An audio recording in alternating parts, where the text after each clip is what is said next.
बुंदेलखंड के चित्रकूट में 2 दिनों से मौसम ने किसानों की चिंता बढ़ा दिया है। चित्रकूट में बूंदाबांदी और बादल सा छाया हुआ है। पूरा मौसम का मिजाज पूरी तरह से बदला हुआ है, जिसकी वजह से किसानों की चिंता पूरी तरह से बनी हुई है। किसानों का मानना है कि खड़ी फसल खेतों में और खलिहान में पहुंची हुई फसल पूरी तरह से बर्बाद होने की कगार में पहुंच गई है। अपनी आय का दूसरा कोई संसाधन भी नहीं है। मौसम ने किसानों को बर्बाद करके रख दिया है, लेकिन वहीं पर सरकार हम लोगों के लिए ध्यान नहीं दे रही है।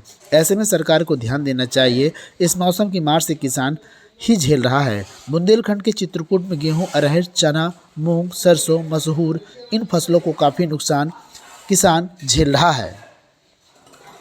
किसान महेश के मुताबिक इस वक्त मौसम के कारण सारी फसलें भारी नुकसान हैं। किसान पूरी तरह से परेशान है। यदि मौसम लगातार इस तरह 5 से 6 दिन चित्रकूट में रहा तो किसानों के लिए और बड़ी मुसीबत खड़ी हो जाएगी। पूरी तरह से किसान बर्बाद हो जाएगा और किसानों के लिए कोई सरकार की तरफ से मदद नहीं दिया जा रहा। वहीं महेश ने गेहूं की फसल को बीज के माध्यम से दिखाया कि फसल पूरी तरह से बर्बाद होने की कगार में पहुंच रही है। ऐसे में सरकार हमारे लिए मदद के रास्ते ज़रूर खोजे। अरे नुकसान इसमें 100% है किसान का, बहुत ज़्यादा। कौन कौन सी फसलें नुकसान हो रही हैं? जैसे इसमें हर फसल के लिए नुकसान है। चने के लिए, मसूर के लिए, सरसों के लिए, गेहूं के लिए, सब्जी के लिए, हर फसल के लिए नुकसान है। बहुत ही ज़्यादा नुकसान है। 100 में से ऊपर भी लिया जाए तो नुकसान है। यदि ओला पड़ गया, बारिश से भी ज़्यादा है, क्योंकि फसल पकी खड़ी है। अब जैसे धूप होगी वैसे इसके दाना जो है टूटना चालू हो जाएगा ऑटोमेटिक, जब धूप लगेगी। तो क्या करना चाहिए सरकार को? ऐसे सरकार जो चाहे कुछ मदद करे किसानों की, और क्या। यही है, भगवान तो कुछ कर नहीं सकता। भगवान जो कर रहा है उसको तो कोई रोक नहीं सकता। एक सरकार ही है ऐसे जो बचाव कर सकती है, वही कर सकते हैं। ये कितने दिनों से ऐसा मौसम है ये चित्रकूट अभी में? 3रा दिन है आज। तो क्या होना चाहिए? अरे मौसम खुल जाए। हम तो ये भगवान से उम्मीद करते हैं कि मौसम साफ हो जाए। जो जितना सरकार किसानों के लिए कर रही है उससे आप कितना संतुष्ट हैं? अरे हमें सम्मान निधि मिल रही है, पर सम्मान निधि थोड़ी नहीं हमारा काम चला देगी। यदि ये ओला पत्थर पानी हो गया तो ये तो समझ लो कि साल भर के लिए किसान खा भी नहीं पाएगा। फिर ये कोटा से कहाँ तक कितना खींच पाएंगे हम लोग।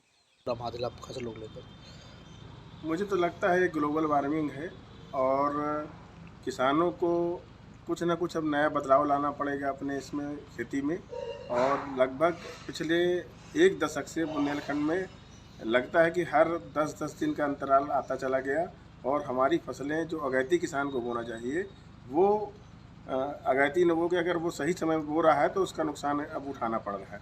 जैसे गेहूँ है, चना है, मटर है और मसूर है, सरसों है, ये सब बिल्कुल पकी तैयार खड़ी है खेतों में। अगले 8-10 दिन में काटने की तैयारी है। चैत का महीना चल रहा है। किसानों का इतना ज़बरदस्त नुकसान है कि अगर थोड़ा सा भी मौसम ऊपर नीचे हुआ और ये अगर अंतराल हफ्ते भर चला तो शायद 10% उसको बीजा निकलना मुश्किल हो जाएगा। और किसानों के लिए सुझाव ये है कि अब वो पुरानी पद्धति छोड़ दें, जेठ बैसाख आषाढ़ वाली। वो देखें कि प्रकृति क्या कह रही है, ग्लोबल वार्मिंग क्या कह रही है, उस अनुसार उनको आगे। जैसे हम लोग पहले दिसंबर में गेहूँ बोते थे तो वो अक्टूबर लास्ट या नवंबर में शुरू में बो देते हैं। तो हमारी लगभग 70% फसल आ चुकी है घर में, केवल 30% खेतों में है, केवल गेहूँ जो हमने बाद में बोया था।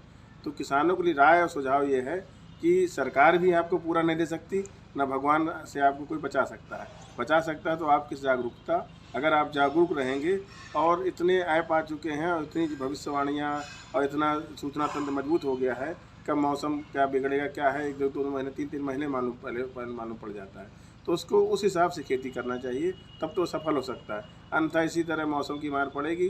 फसल बीमा है वो आज का कराया हुआ 3 साल बाद 2 साल मिलता है कि नहीं मिलता, उससे कुछ नहीं होना। वो खुद सचेत होकर किसान होगा तो ज़रूर सफल होगा। क्या नाम भैया आपका? योगेश जैन, किसान चित्रकूट।